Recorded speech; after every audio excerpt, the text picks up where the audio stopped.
Question 1. A confused elderly patient with a history of falls is admitted after a minor head injury. Which immediate nursing action most reduces the risk of another fall? A. Place the patient on a bed alarm and leave the bed in low position. B. Apply soft restraints to prevent ambulation. C. Instruct the patient to call for assistance every time. D. Assign a sitter and keep the bed rails up on both sides. Answer. A. Place the patient on a bed alarm and leave the bed in low position. Rationale. Step 1 assessment. The patient is confused and at high fall risk. Step 2 intervention. A bed alarm alerts staff promptly when the patient attempts to get up, allowing safe assistance. Keeping the bed low reduces injury if a fall occurs. Why be incorrect? Soft restraints increase harm and are not first line for fall prevention and require legal or ethical justification. Why C incorrect? Relying solely on patient or family compliance is unsafe for confused patients who may not call. Why D incorrect? A sitter is useful but not always available. Full rails on both sides can cause entrapment or increase fall risk if the patient climbs over. Best practice is alarm plus environmental modifications plus supervision. Question 2. A nurse is about to administer oral amoxicillin to a patient with a documented penicillin allergy, rash. What is the safest next step? A. Administer the medication and monitor for rash. B. Withhold the medication and notify the prescriber. C. Give a lower dose to decrease allergic reaction risk. D. Substitute with a different antibiotic from the same class. Answer. B. Withhold the medication and notify the prescriber.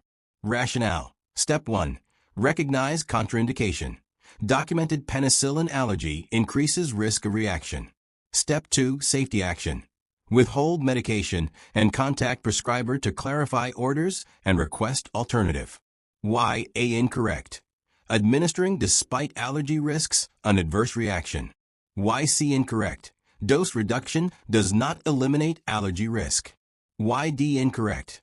Substituting within same class without prescriber order risks cross-reactivity. Nurse must consult prescriber or pharmacy. Question 3. A patient with a Foley catheter shows cloudy urine and low-grade fever. Which immediate nursing action best follows infection prevention principles? A. Clamp the catheter for 2 hours then reopen.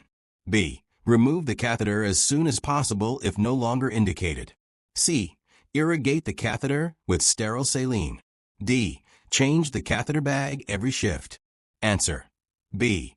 Remove the catheter as soon as possible if no longer indicated. Rationale. Step 1. Identify risk. Indwelling catheters are a major infection source.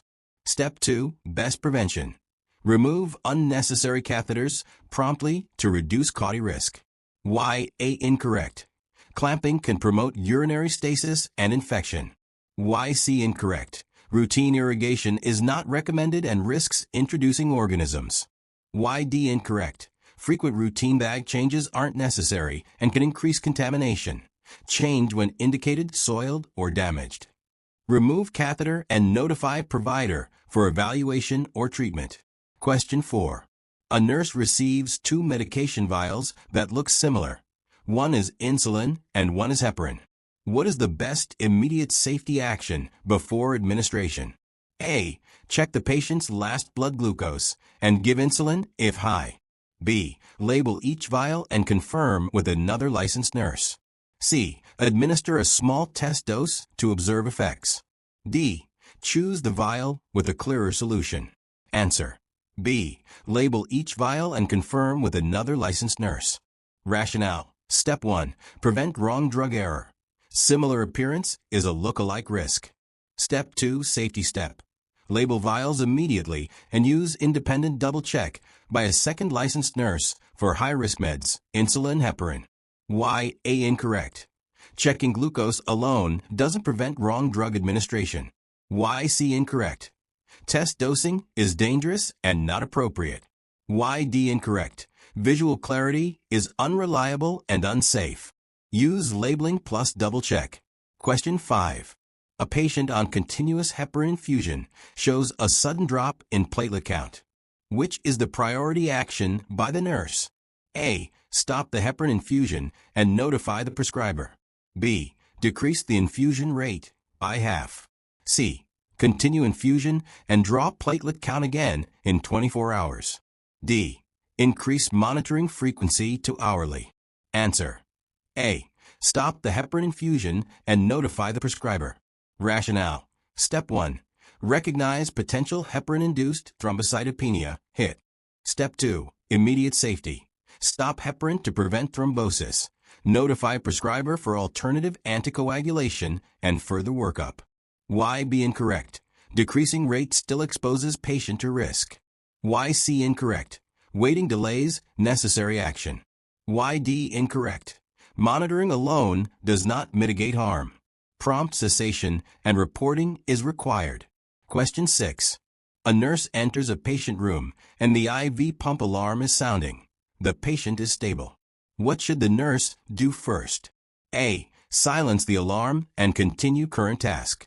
B. Immediately unplug the pump to stop the alarm. C. Assess the patient and the IV site and pump function. D. Remove the IV and start a new one. Answer. C. Assess the patient and the IV site and pump function. Rationale. Step 1. Prioritize patient. Always assess patient safety first, patency, infiltration, signs of distress. Step 2. Troubleshoot pump. Check tubing, occlusion, fluid level, and settings. Why A incorrect? Silencing without assessment may mask a critical issue. Why B incorrect? Unplugging pump halts therapy and may be unsafe. Why D incorrect? Removing IV without assessment could interrupt necessary therapy. Take action based on findings. Question 7. A nurse observes a colleague administering a higher than prescribed opioid dose. What is the nurse's ethical and professional responsibility?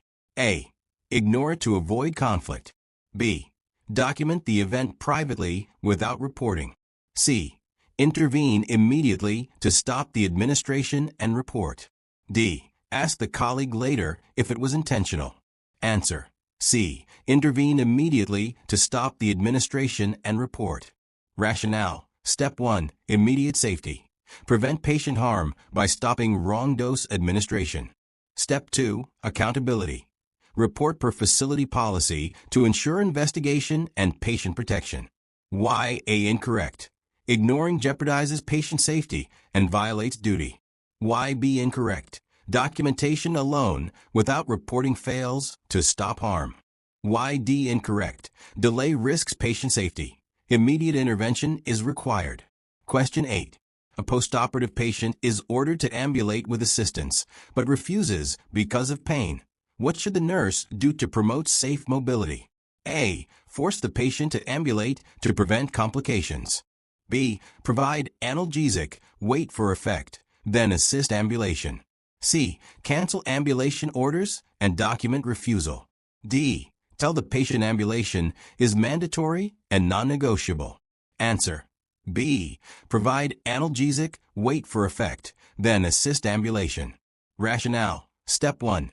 Assess pain and barrier to cooperation. Step 2. Treat pain to enable safe ambulation. Then assist and use gait belt or assistive devices. Why A incorrect? Forcing increases risk for injury and violates autonomy. Why C incorrect? Canceling may delay recovery. Better to address barrier. Why D incorrect? Coercion undermines patient-centered care. Address pain, then safely mobilize. Question 9.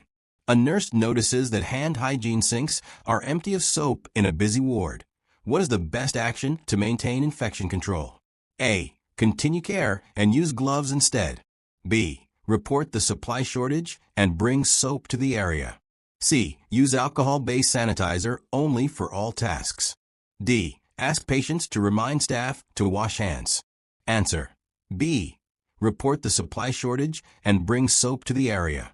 Rationale. Step 1. Immediate mitigation. Provide needed supplies, soap, to maintain hand hygiene options. Step 2. System correction. Report to ensure ongoing supply. Why A incorrect? Gloves are not a substitute for hand hygiene. Why C incorrect? Alcohol sanitizer is appropriate for many tasks, but not for visibly soiled hands or certain pathogens. Both soap and sanitizer availability is ideal. Why D incorrect? Patients should not be the primary safety monitors. Staff responsibility is required. Question 10. A newly graduated nurse will delegate vital signs to a nursing assistant for a stable patient. Which instruction ensures safe delegation? A. Take vitals whenever you have time. B. If the patient's BP is systolic less than 90, notify me immediately. C. You don't need to record the oxygen saturation. D. Don't bother me with routine findings. Answer B. If the patient's BP is systolic less than 90, notify me immediately. Rationale. Step 1. Safe delegation requires clear instructions, expected findings, and thresholds for reporting. Step 2. Providing a specific abnormal parameter guides the assistant to escalate appropriately. Why A incorrect? Vague timing leads to missed assessments. Why C incorrect? Omitting important data is unsafe. Why D incorrect? Discouraging communication undermines safety and protocol. Question 11. A patient is placed in airborne isolation for suspected tuberculosis. Which PPE in practice is most appropriate for the nurse when entering the room? A. Standard precautions only. B. Surgical mask and gloves. C. N95 respirator, fit tested, and negative pressure room. D. Gown and face shield only. Answer. C. N95 respirator, fit tested, and negative pressure room. Rationale. Step 1. Recognize transmission. Airborne pathogens require respiratory protection. Step 2. Follow guidelines. Use a fit-tested N95 respirator and ensure patient is in a negative pressure room. Why A incorrect? Standard precautions are insufficient. Why B incorrect? Surgical masks do not provide adequate filtration for airborne particles. Why D incorrect? Gown or face shield protect against droplets or splashes, but not inhalation of airborne organisms. Question 12.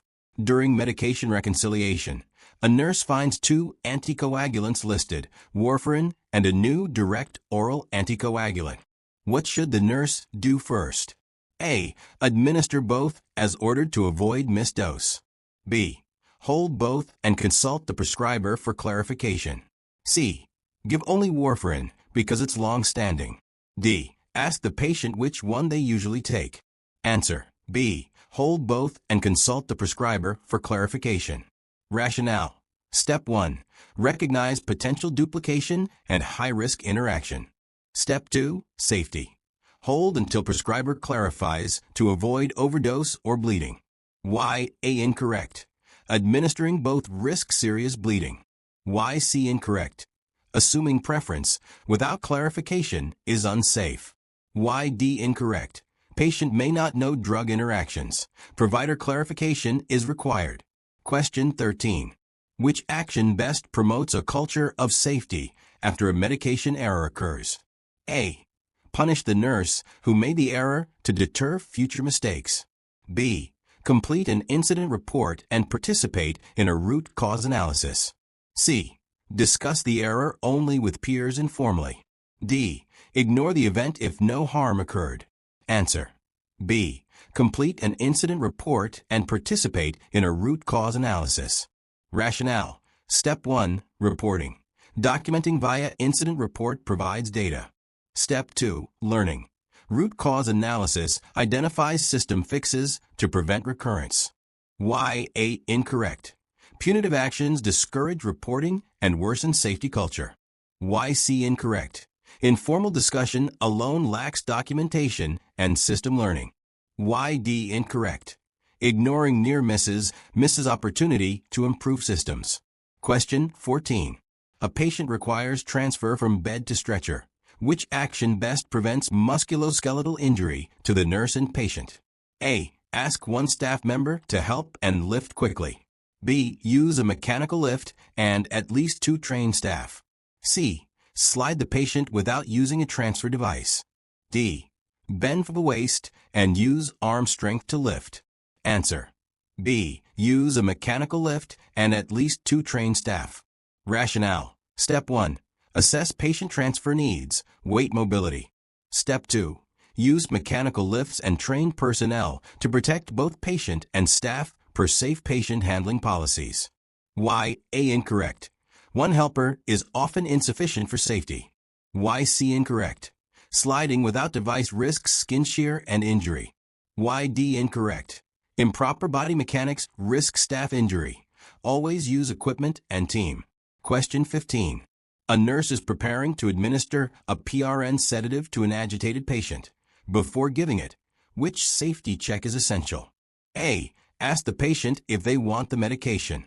B. Verify the last time the sedative was given and current level of consciousness. C. Increase the dose if agitation seems severe. D. Administer and then document the time given. Answer. B. Verify the last time the sedative was given and current level of consciousness. Rationale. Step 1. Confirm timing. Check last dose to avoid overdose. Step 2. Assess sedation risk. Evaluate consciousness, respiratory status, and vital signs before administration. Why A incorrect? Patient consent is important but doesn't replace safety checks. Why C incorrect? Arbitrary dose increase risks respiratory depression. Why D incorrect? Documentation after administration is required, but initial safety checks must come first. Question 16. While performing central line dressing change, a nurse's sterile field is contaminated. What is the correct immediate response? A. Continue and finish quickly to reduce time. B. Stop, discard contaminated supplies, perform hand hygiene, and re-establish a sterile field. C. Cover the site with a sterile gauze and finish. D. Ask another nurse to hold instruments while you continue. Answer. B. Stop, discard contaminated supplies, perform hand hygiene, and re-establish a sterile field. Rationale. Step 1. Prevent infection.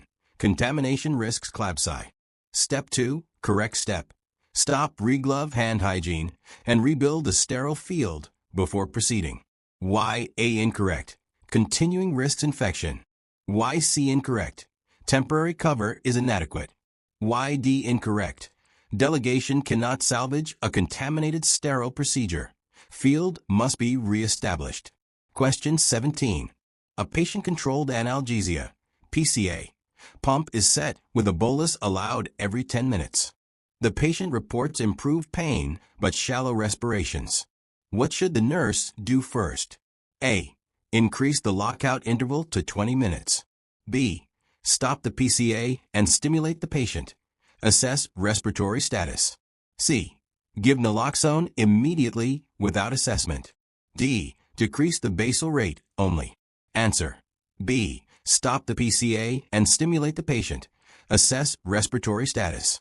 Rationale. Step 1. Immediate safety. Respiratory depression is life-threatening. Step 2. Action. Stop PCA to prevent further opioid delivery. Stimulate, assess RR, O2 sat, and call for help. Prepare naloxone if needed. Why A incorrect? Changing programming requires prescriber or order and cannot be done as the first immediate action. Why C incorrect? Naloxone may be needed, but must be based on assessment and ordered or per protocol. Initial action is stop and assess. Why D incorrect? Decreasing basal rate may be insufficient, as boluses may still cause depression. Question 18. A patient wristband is faded and cannot be read. Before administering any medication, what should the nurse do? A. Administer medication because the provider ordered it. B. Ask the patient to state their name and DOB and proceed. C. Replace the wristband with a new one and verify identity per policy. D. Use the chart to verify identity and ignore the band. Answer. C.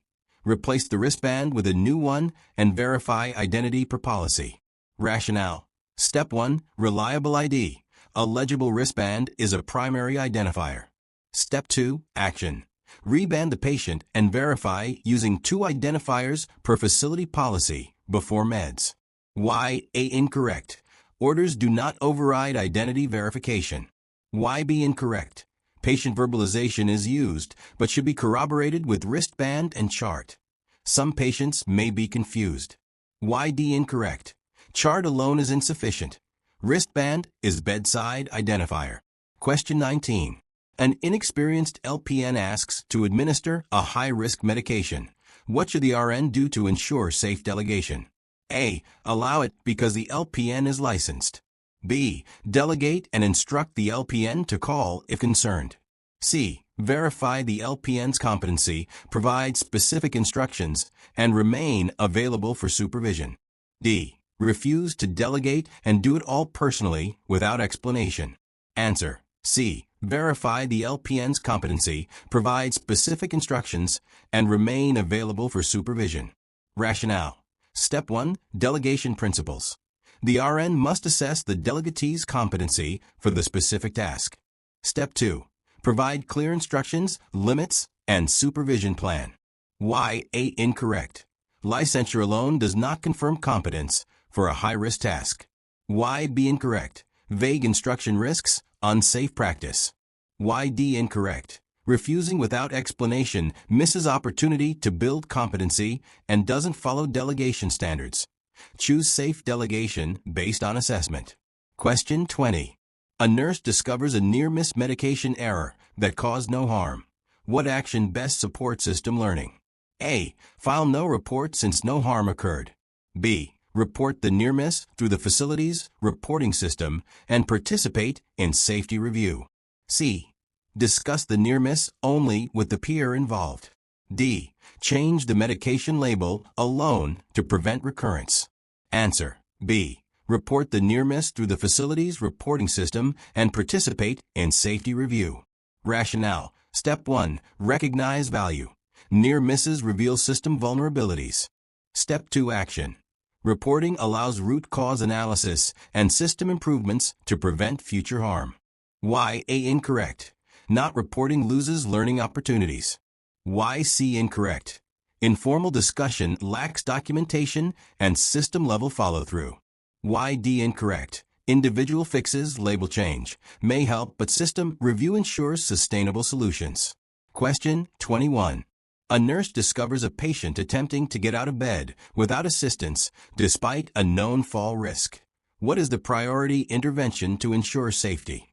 A. Re-educate the patient on calling for help. B. Activate the bed alarm and keep the bed in the lowest position. C. Raise all side rails. D. Request a physical therapy consult immediately. Answer. B. Activate the bed alarm and keep the bed in the lowest position. Rationale. Bed alarms alert staff immediately, and a low bed reduces injury. Education alone, A, is not enough for high-risk patients. Raising all rails, C, may be considered a restraint. PTD is helpful, but not the priority. Question 22. Before administering digoxin, the nurse notes the patient has an unreadable wristband. What action promotes patient safety? A. Ask the family to identify the patient. B. Proceed since the nurse knows the patient by face. C. Replace the wristband and verify 2 identifiers before administering. D. Skip the dose until pharmacy verifies identity. Answer. C. Replace the wristband and verify 2 identifiers before administering. Rationale. Unsafe identifiers require replacement to prevent wrong patient errors. Recognizing by face, B, is unsafe. Family identification, A, is unreliable. Skipping the dose, D, still requires proper ID. Question 23. While preparing to administer IV potassium, the nurse notes the solution is cloudy. What is the safest action? A. Shake the bag to dissolve sediment. B. Administer it slowly. C. Discard and obtain a new IV bag. D. Call the provider for permission to administer. Answer. C. Discard and obtain a new IV bag. Rationale. Cloudiness indicates contamination or improper preparation. Never shake. A. Slowing the rate. B. Does not fix contamination. Provider permission. D. Is not appropriate. Do not administer unsafe fluids. Question 24. A nurse is caring for a patient on contact precautions. Which action is appropriate before leaving the room? A. Remove gloves before removing gown. B. Remove gown first, then gloves, then perform hand hygiene. C. Exit with PPE and remove it in the hallway. D. Reuse the gown for other contact isolation patients. Answer. B. Remove gown first, then gloves, then hand hygiene. Rationale. Correct doffing reduces contamination risk. Removing gloves first, A, is incorrect sequence. PPE must not leave the room, C. Gowns are single-use only, D. Question 25. A nurse finds the crash cart unlocked on a busy unit. What is the correct safety action? A. Lock it and report immediately. B. Ignore it if fully stocked. C. Remove medications but keep equipment available. D. Place a sign stating do not use. Answer. A. Lock it and report immediately. Rationale. Unlocked crash carts jeopardize emergency readiness and medication security. Ignoring B and partial modifications, CD, do not meet safety standards. Question 26. During bedside shift report, the nurse notices the infusion pump running at double the prescribed rate. What is the priority action? A. Document the finding after reporting. B. Stop the pump, assess the patient, adjust to the correct rate. C. Continue at current rate until report is complete. D. Call pharmacy to verify rate. Answer. B. Stop the pump, assess the patient, adjust to the correct rate. Rationale. Incorrect infusion rates can harm the patient. Correct immediately. Documentation, A, is done afterward. Waiting, C, is unsafe. Pharmacy, D, does not determine pump rates. Question 27. A nurse is assigned 4 patients. Which task can safely be delegated to a UAP? A. Administering oral medications. B. Assessing a new postoperative wound. C. Assisting with ambulation using a gait belt. D. Interpreting vital signs. Answer. C. Assisting with ambulation using a gait belt. Rationale. UAP can assist with basic mobility. Medication administration, A, and assessment, B, are RN duties. Interpretation of vitals, D, is clinical judgment. Question 28. A patient reports dizziness after standing. Which action prevents further injury? A. Encourage patient to walk it off. B. Assist the patient back to bed slowly. C. Leave patient standing to see if dizziness resolves. D. Give water immediately. Answer. B. Assist the patient back to bed slowly. Rationale. Orthostatic symptoms require safe guided return to seated or lying position. Walking, A, increases fall risk. Leaving them standing, C, is dangerous. Water, D, does not address immediate risk. Question 29. A nurse preparing medication identifies a decimal error, 10 milligrams instead of 1 milligram. What should the nurse do first? A. Call the provider to clarify. B. Administer the smaller safe dose. C. Ask another nurse what to do. D. Change the prescription independently. Answer. A. Call the provider to clarify. Rationale. Clarification prevents overdose. Independent change, D, is illegal. Administering, B, without clarification is unsafe. Consulting another nurse, C, does not replace provider clarification. Question 30. A nurse performing a central line flush notices the syringe meets resistance. What is the safest action? A. Apply more pressure. B. Stop and assess for occlusion or kinking. C. Remove the central line immediately. D. Flush with tap water. Answer. B. Stop and assess for occlusion or kinking. Rationale.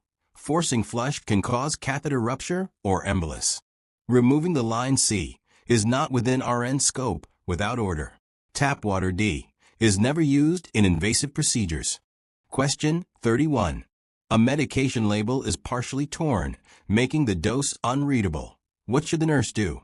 A. Estimate the dose based on usual ranges. B. Discard the medication and obtain a replacement. C. Ask another nurse to guess the correct dose. D. Administer half to avoid overdose. Answer. B. Discard the medication and obtain a replacement. Rationale. Unreadable labels must not be used. Estimating, A, C, or guessing half, D, risks error. Question 32. A nurse is about to give an IV antibiotic when the patient says, "I've never taken this before, what is it for?" What is the safest response? A. Tell the patient not to worry. B. Explain the medication and purpose before administering. C. Delay until the provider arrives during rounds. D. Ask a family member to explain it. Answer. B. Explain the medication and purpose before administering. Rationale. Patient education and informed consent are safety standards. Minimizing concerns. A. Undermines safety. Waiting. C. Delays therapy. Family. D. Cannot replace nurse's duty. Question 33. During a fire alarm, a bedridden patient is on oxygen. What should the nurse do first? A. Turn off the oxygen supply. B. Remove patient from danger. C. Extinguish visible flames. D. Close all unit doors. Answer. B. Remove patient from danger. Rationale. Race protocol. Rescue alarm contain extinguish. Removing patient is first priority. Turning off oxygen, A, is helpful but secondary to rescue.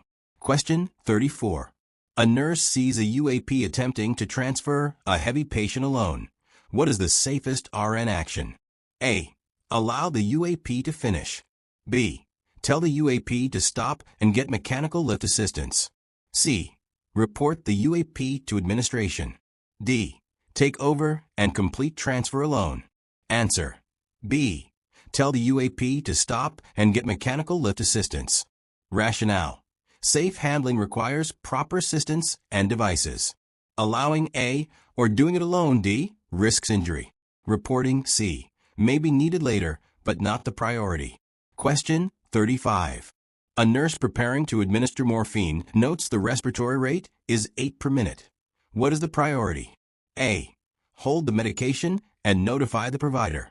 B. Administer half the dose.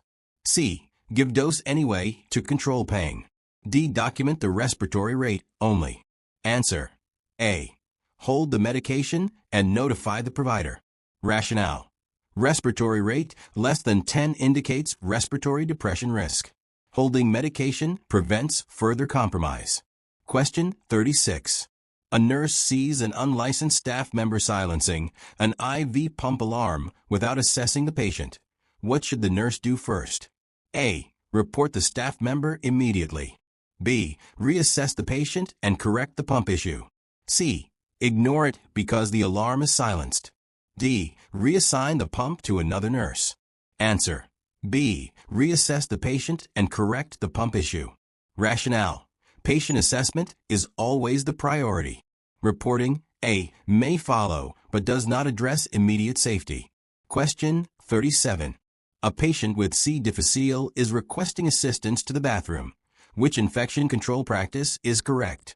A. Use alcohol sanitizer only. B. Wear gloves and gown before providing assistance. C. Wear N95 respirator. D. Use goggles only. Answer. B. Wear gloves and gown before providing assistance.